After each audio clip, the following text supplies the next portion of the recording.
Good evening, John Lanning with IPMS for Crook here with another inbox review. This time is another kit that I just got in the mail last night, and I'm very excited to get this. This review is going to be on the brand new, yes, just released a few weeks ago in the UK by Airfix, the Blackburn Buccaneer S.2C, the brand new mold, not the old mold, the brand new one. They just released these a couple weeks ago. As of this point, it hasn't made it to distributors here in the U.S. yet. I ordered mine from Hannets in the U.K. Just let you know, I did order other items from Hannets in the U.K., not just this kit. The kit ran about 20 some odd pounds, which is about $24, 25 bucks. And with shipping, I would say it would be well over the $30 range. I haven't checked the Airfix site yet about how much they were going to cost, but I do believe they're asking prices around $30 from Airfix USA. So it's about roughly the same amount. Anyway, this is what we're going to talk to tonight. It's going to be an inbox review, plus it's going to be a little bit of comparison because I do have one of the older mold Airfix Buccaneers.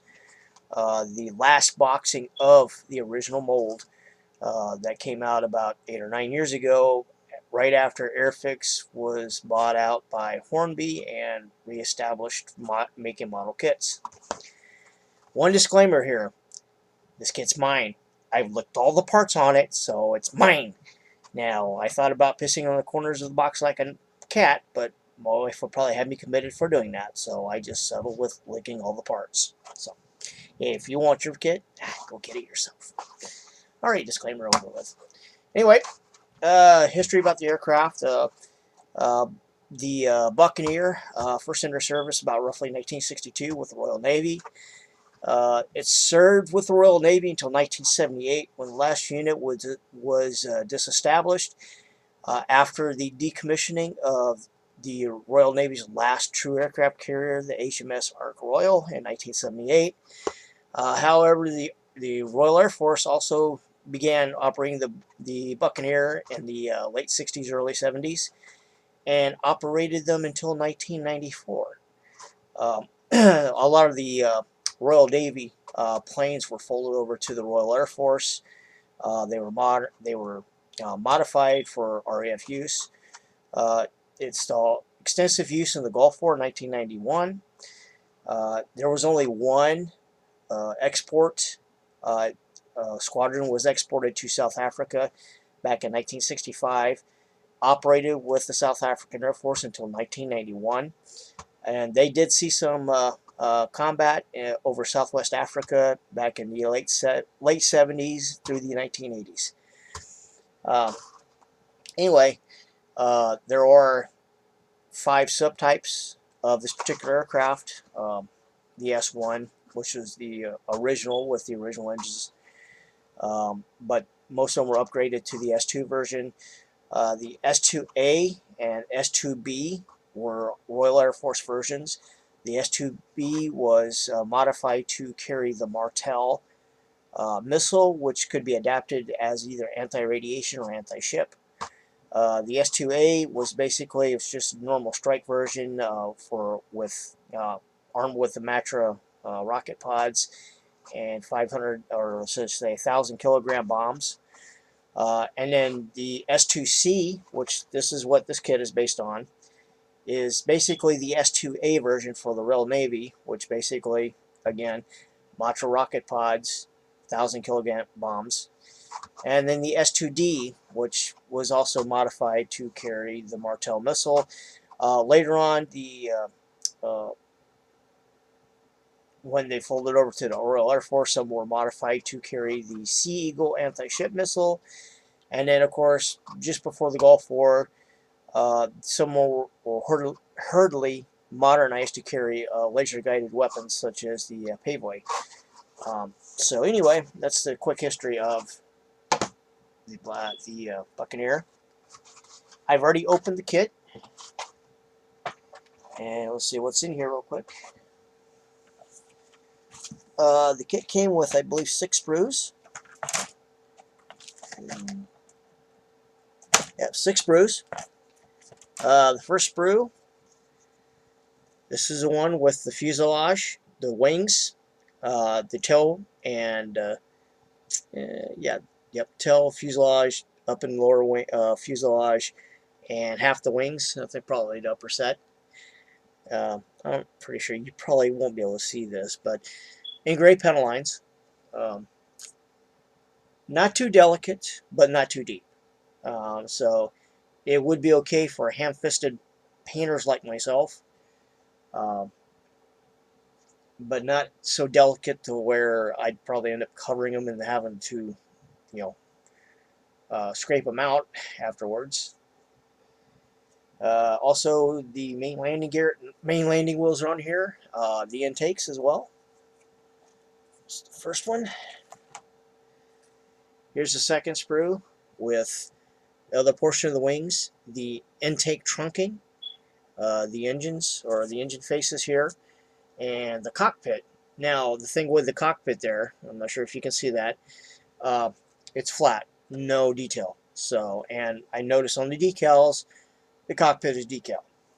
So, for a lot of people there, that's not a big deal. For me, I prefer having the raised details in the cockpit because they're easier to bring out. They're easier to bring out details with dry brushing and stuff like that. Something that, in my opinion, decals can't really do. But you know, that's that's just a minor thing, and I'm pretty sure pretty soon somebody, you know, whether it be Edward or CMK or somebody else, will have a cockpit set for this kit coming out if they haven't done it already. I haven't seen it online yet, so I don't think it's going to be too long before we start seeing some upgrade kits for this. Also, the brakes,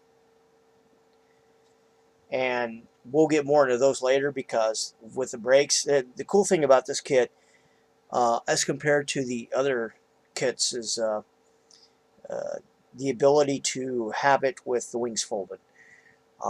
Now, before this kit, the only really available kits in 72nd scale were the very old frog mold from the late 60s, the original Airfix mold, which came out in the 70s, and then the Matchbox kit, which came out in the 70s, and then the CMK resin kit, which came out some like 10, 15 years ago, something like that, which is sitting about the $100 price range. So it's pretty expensive, but it's supposed to be a better detailed kit than the other kits I mentioned earlier on. So anyway, this is the first true mold plastic model kit, new mold I should say, in about 30, 40 years. So anyway, this is the third sprue here. Forward fuselage and nose, more of the intake trunking. Main landing gear doors. You probably can't see it, but in the case of the landing gear doors, they're actually detailed on the inside and outside. And something later on I'll show you when I break out the old Airfix mold. This is much more detailed than the original kit was. The next sprue here, some of the interior details for the cockpit, control panels, ejection seats, and hey, guess what? They've gone back to providing some pilots, a pair of pilots on this. Some of the details for the bomb bay, which in this kit can be displayed open or closed. I'll get more of that too because I'm kind of confused about why they did that. And some of the some of the detail for the folding wings if you decide to fold them. And then the last one is the weapon sprue. This more likely will be the specific weapon sprue for this particular type of aircraft. More likely, this thing will be reboxed again, probably in S2B or S2D version with different weapons in it. But this one right here is specifically for the C version. So, and then, let me see if I can't find it here.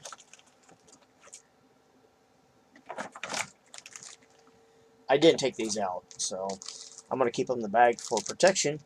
This is a clear sprue, I'm sorry. One thing you should do when you see this, you need to check the clear sprues.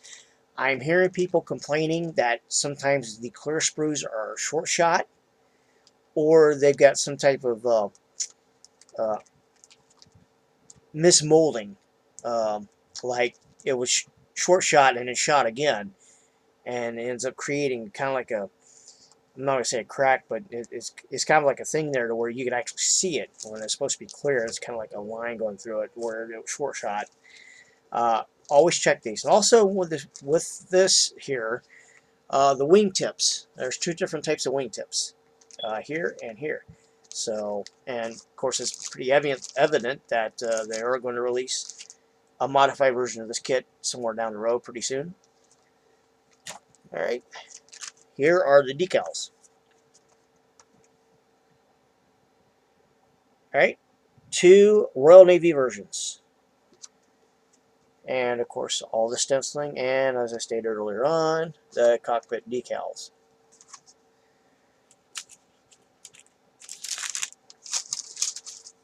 Next up is the instruction booklet. The current standard instruction booklet for Airfix kits. I don't say full color, it's more like shaded colored so that you can actually see where they're pointing at, you know, using different colors, but not full color. So, but let's see here. The ejection seats. Let's see if I can't find it here. This is the thing that kind of puzzled me here too, because you look at instructions here, or if you see the weapons bay, right over here, or over here. Okay, they're the ability to keep the weapons bay open. So of course there was thought of putting, you know, 1,000 kilogram bombs in the weapons bay. The only problem is that they didn't provide that particular deal. There are a couple of 1,000 kilogram bombs, but according to instructions, they're for the wings. So, of course, you know, you can you can put the doors over the bomb bay and not display it, more like what most people end up doing it anyway. But I've always been kind of confused as to why would you have a bomb bay and not have any weapons to put in there? Because, you know, the connection points and all that are in the bomb bay, and you really can't hide them if you build the bomb bay unless you start doing your own filling and stuff like that. But the doors are provided so you can display it without having the bomb bay open.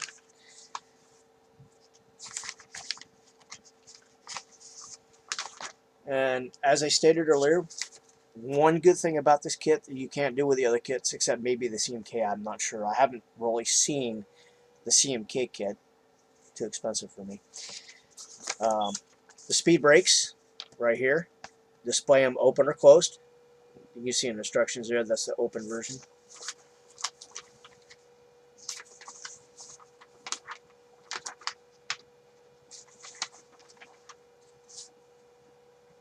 And the wingtips. And right back there, you see where you can have them folded. And it does provide the equipment to fold them. Or there are some strengtheners. So if you don't want to fold your wings, they have strengtheners there, so you can mount the wings to the strengtheners instead of having to worry about using small tabs. Anyway, that's the instruction booklet. Here's the painting instructions and decal guide. This is for all the stencils. Yes, there's stencils for everything. This is modern day modeling, folks. So get used to it. There's also stenciling for the weapons. I know the Matras have got a couple stencils on there too. Some markings for the bombs. And here's the full color painting instructions. As for the first version, which HMS Royal 1972. And then this next version, which is aboard HMS Eagle in 1971. So, both of them in the extra dark sea gray color scheme of the time. So, there's a look at the kit. Now, in my personal opinion, I already give them one gripe is, with the cockpit, but it's a minor thing. Most people probably won't bother with that as well. Of course, they provide the pilots too, so you don't have to display with it open. Um, the clear parts allow you to have the cockpit open or closed, so the other way. Um, and as I stated earlier on, I was kind of confused about why they would provide a kit with an open bomb bay but not put anything in it. But again, that's something on the side there. Now the kit is in. If anybody has bought any of the new Airfix kits, or should I say, the Hornby version of the Airfix kit, I should say, you realize that the plastic is very malleable. It's not. You see how much I can bend it. For a lot of people, it makes it somewhat easier uh, for building, because sometimes you don't have to worry about snapping a part off unless you really mishandle it really hard. But the downside there too, sometimes some of these parts end up becoming deformed, and I saw that, and I've heard other people talk about it in the 72nd scale P51 kits, where one of the main landing gears was actually it was warped, and you had to work it out a little bit in order to get it to straighten out. You know, but unlike other model kit manufacturers where the plastic is really hard or brittle, this ain't the case with this. This is their I'm going to call it a standard plastic kit for Airfix these days. So anyway, there you have it with that portion of it. And then, as I stated earlier on, just a bit of a comparison. Of course, well expected it is going to be a better kit than their old mold. Now, this is the last iteration of the old mold. Okay, the S2B, S2D / ARC 50. And this is the one here with the parts with the Martel missiles, or as I stated earlier on, the Operation Granby / Gulf War configuration that they flew in with laser guide bombs. Anyway, of course, here's the original kit. The upper fuselage and wings. Okay. Of course, with the original kit, you could not fold the wings. The wings had to be straight out. Bottom fuselage. Now, also, they provided both bellies, or both doors, for any version that decided to pop out. And also, with this kit right here, it still has the raised panel lines, just like when it originally came out back in the 1970s. So they didn't really change anything in the main kit itself. They did add a few things though, and I'll get to it shortly. Now, here's the sprue with the Martel missiles. So, and it has different missile seekers for the Martels, and also has the slipper tanks. From what I understand, though, apparently they're not correct. I could be wrong on that. The clear parts, which is only, the cockpit.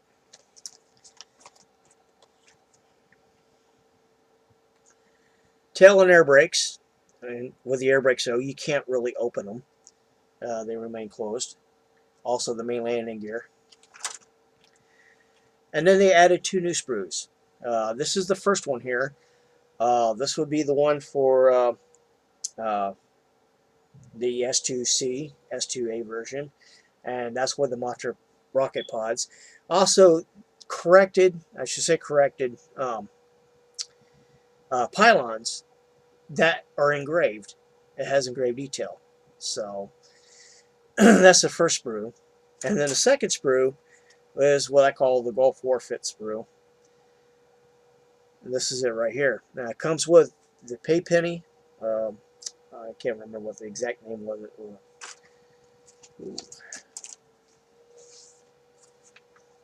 The laser designation pod. I can't remember the exact name of it right now. It also comes with the ALQ 101 ECM pod, which is right here. Comes with modified slipper tanks and two pave-weight 2 laser guided bombs. Also, it did come, this particular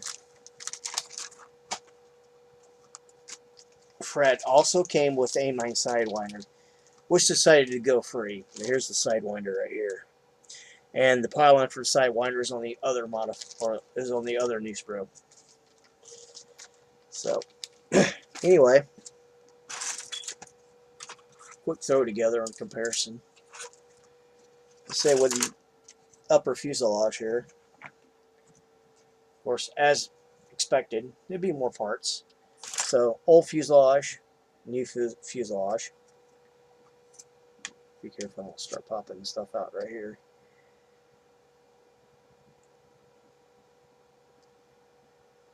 So, there we go. Fun doing this backwards. So, naturally, you'd suspect there are more parts for this thing. Anyway, that's the old mold. Now, the thing about the old mold kit is that there's already a lot of aftermarket already out there for the old mold kit. I've got a box full of it right here. Let me get this out of the way. Oh, I forgot to go through the instructions here. Again, you know, the Hornby instruction set. This is not the multicolored one that the original was. This is all black and white. So, and you know, when we talk about the main landing gear doors, remember earlier on I told you that there was some detail in the landing gear doors. Well, on the original kit, they're not detailed at all. And, well, there's a correction kit for that as well. But, anyway, painting instructions. This is for one of the S2s in Operation Granby.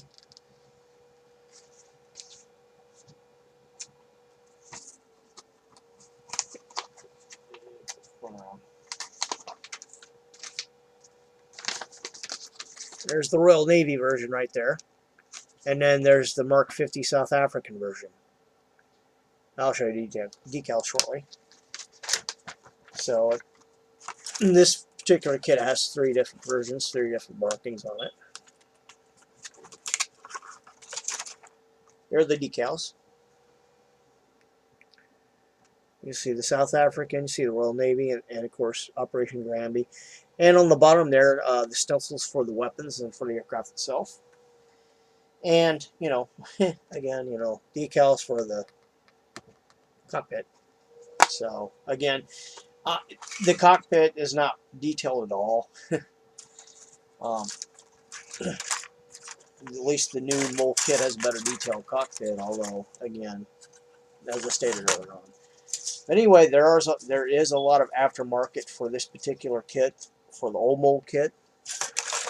I know Neo-Mega Resins has several different sets out there. One is a cockpit set, and I ordered some stuff from Neo-Mega Resins. So this old mold kit I am going to build. I'm probably going to build in the Granby version. Anyway, Neo-Mega has several sets. They have some ejection seats as well. So if you want to replace the ejection seats in either one of the 2 kits, Neo-Mega's got some seats out. High Plains has a pair of seats out. Pablo's got seats out, so they're not very hard to find. But Neo-Mega also has a cockpit set with the ejection seats in it, also with the control stick HOTAS, or I'm sorry, yeah, well, maybe yeah, HOTAS, control panels, and several other items as well. And they also have intake and exhaust kit, and they also have a landing gear kit with detailed landing base. The cockpit kit, I think, was something like 15 pounds, something close to like 18 bucks. And the other 2 sets, I think, like between 10 to 12 pounds each. But they also have a main set with all 3 combined, and that ran about 20 pounds, which is about $25 roughly, plus shipping. So, but that's Neo-Mega, and that's specifically for the old mold Airfix kit. But there are other decal sets out there for the old mold Airfix kit, like the Airwaves photo etch set, including stuff for the air brakes, the intake, the exhaust, and some stuff for the cockpit. Model Hobby has the instrumentation panel, and this is for the Airfix kit.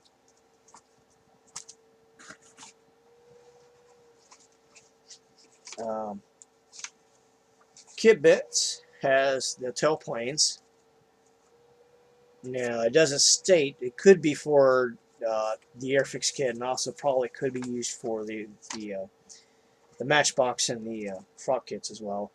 And then I don't remember who made these. I think this is just like one of those cottage industry kind of things. But this is the Buccaneer 2 with the rear warning receivers, and also the corrected nose with the refueling pod. Now, as I said, all these are supposed to be for the Airfix kit, and I'm pretty sure there's a lot more out there. So if you don't want to go get the new mold kit, if you have the old mold kit sitting around, you can still work them. So anyway, my opinion, solely my opinion, of the new Airfix kit is very nice. I like it. A lot of parts, 6 sprues, at least 3 to 4 times more parts than the original mold kit. More detail. As I said, just some minor, questions about why they did that, but it's nothing to really get concerned about. Biggest thing, of course, to me was the cockpit. The lack of detail slash put in decals, and it's not unusual for Fricks to do something like that. They've been doing it for a lot of their kits lately too. So, but for me, as I stated earlier on, I prefer raised details in the cockpit, but that's me. So, but yeah, I do like the kit. If you don't have one of these, if you don't have one of the older mold kits, or if you want to replace that Matchbox or the old mold Airfix kits or the frog kit, it is a good replacement for it. If you have the older mold kit, if you want to, guss it up, the upgrade kits, which I mentioned earlier on, will probably cost you. If you try to do the whole shebang, it's going to cost you more than the Airfix kit will. But again, that's another route which up to you to take, or whether you want to do it or not.